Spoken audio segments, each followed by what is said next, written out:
Do you really think he's the right person to lead the party into the next general election? Yes, I do. I do appreciate and understand Times reader and listeners' concerns about this, and I think those are wholly legitimate concerns, and I shared those concerns, and I think the Prime Minister has sought to address those, and I think he has addressed them. By the way, I think the Prime Minister... Kait Borsay here on Times Radio Breakfast, bringing you the results of the local elections as they arrive. And we can speak now to the chair of the Conservative Party, Oliver Dowden. Good morning to you. Hi, good morning. So, Labour are celebrating some key symbolic victories this morning in places like Wandsworth and Westminster, which hasn't been Labour for 58 years. How much do these results concern you? Well, of course, we've had some difficult results, particularly in London, but actually we've had some very good results elsewhere, whether you look in places like Nuneaton or Hartlepool or Thurrock. We've made good gains and made good progress there. This, of course, is against a difficult backdrop midterm, and I think when you take all of that into account, it's clear Labour just does not have the momentum to form the next government. This isn't just about Labour, is it? There have been big losses outside London too, Southampton, West Oxfordshire, David Cameron's old seat in that area, big Lib Dem gains there. So that must be very concerning.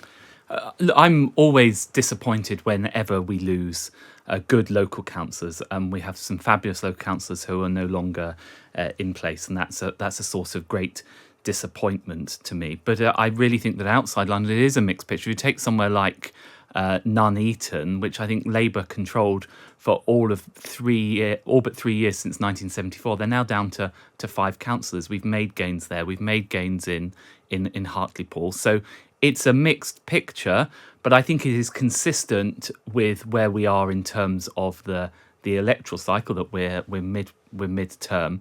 Of course, I acknowledge and understand people's hurt and frustration over various issues, and some of that is reflected in the results. The Tory leader of Carlisle City Council, John Mallinson, thinks Boris Johnson needs to shoulder some of the blame. David Simmons, the Conservative MP for Ruislip, says Boris Johnson has difficult questions to answer. And the London Mayor, Sadiq Khan, has said that Boris Johnson is Labour's biggest vote winner. Is all of this a concern for you?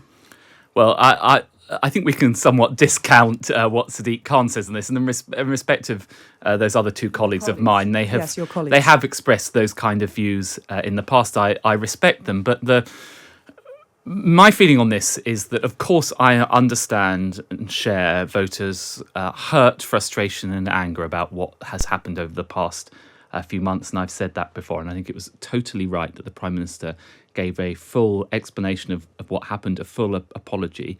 I've accepted that, but because I balance against that those really big calls that he's got right, whether that's on the vaccine programme or Ukraine, and the big challenges that we're facing as a country. You just have to look at the headlines in this morning's newspapers that were before the results came in, about the challenge of this global inflationary pressure caused by the war in Ukraine, and as we come out of COVID. I think we need focus on those challenges and that kind of bold leadership to deal with it. And I think Boris can provide that. And yet voters are not focusing on that because, as you say, he made this explanation in the Commons, and that was prior to the vote. And yet people have voted as they have done. Do you think Boris Johnson needs to change? Well, I think the Prime Minister and the whole government need to demonstrate to people that we're not being distracted by all the things that are going on in Westminster. It's not just these so-called Partygate allegations. There's the other things about the MP Neil Parish watching porn in the chamber and those things. What we can't allow ourselves is to be distracted by that. We've got some really big challenges as a country, and we really need to keep our eye on the ball in addressing them. And that's what I take from this, that the electorate is saying. And by the way, I've been length and breadth of the country, and many issues come up on the doorstep, cost of living in particular. So what people are saying is, focus on this, get on with the job. What I'm not hearing is, we think Starmer is fantastic. He's going to be we want him to be our next Prime Minister. There's no love lost there at all for him. And yet questions about the Prime Minister's integrity continue continue to be asked. We get texts and tweets all the time about this. Do you really think he's the right person to lead the party into the next general election?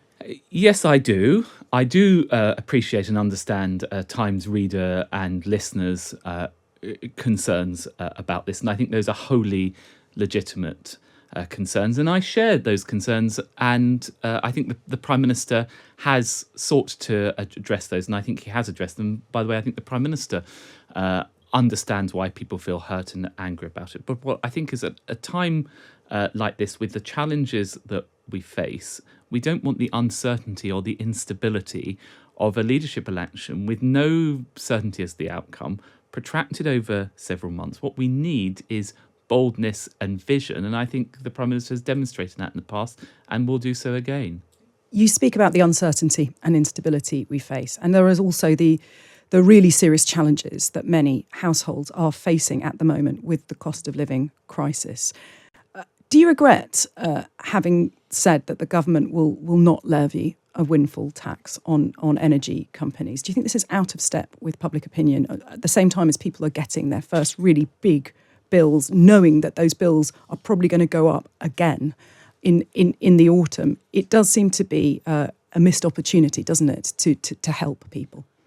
Well, I think a windfall tax is a superficially appealing, quick fix solution, which doesn't really stand up to scrutiny. And I'll tell you why.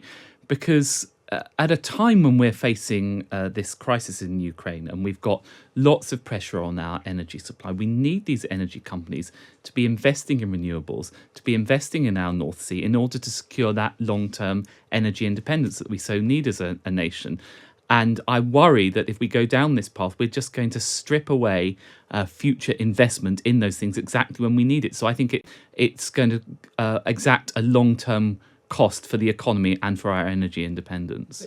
In a week, when we've had these elections, when people's bills are landing on their doormats, and when you have Shell announcing record profits, are you confident that this is the only way to get these companies investing in renewables, and it wouldn't be a better idea to be helping people out with their bills at the moment?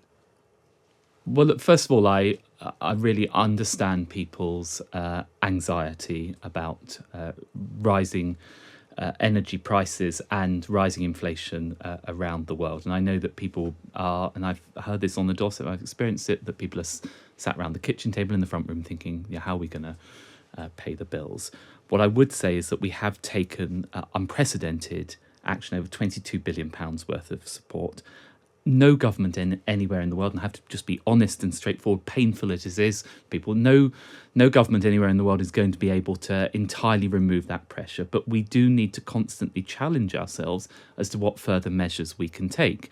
And that's why, for example, the Prime Minister has challenged the Cabinet again to look at their own departments for savings, look at deregulation and other things that could help reduce the cost of living. And that's happening hour by hour, day by day. Oliver Dowden, you will have seen the front page story of the Times today that the Chancellor, Rishi Sunak, is being urged by Cabinet colleagues to implement tax cuts after the Bank of England announced that rise in interest rates yesterday. Is Rishi Sunak going to change his economic policy? Well, I actually think the overall direction of economic policy has shifted in the past year or so. Necessarily during this COVID pandemic, we had to have lots of big state spending. I actually, painful as it was, I think it was the right thing to do. And if you look at the furlough scheme, which cost tens of billions of pounds, it actually saved tens of millions of jobs. And I think it was the right thing to do. As a consequence of that, we were spending more. We were spending more on the NHS. As we come through this, we need to start reducing the size of government spending and reducing taxes. And if you look at the Chancellor's most recent budget, he increased the national insurance threshold. That means from July, people are going to see a £270 tax cut in their pay packets over the course of the year. He cut fuel duty. So I think the path has been set. Does he need to go further, though? Yeah, I would love us to be able to go further and to reduce taxes further. That, though, is dependent on ensuring that we continue to keep public spending under control. And the Chancellor has set out a path, for example, with cutting income tax in a couple of years' time. If we can do more sooner, then of course we will do that. Oliver Dowden, Conservative Party Chair, thank you so much for joining us on Times Radio Breakfast.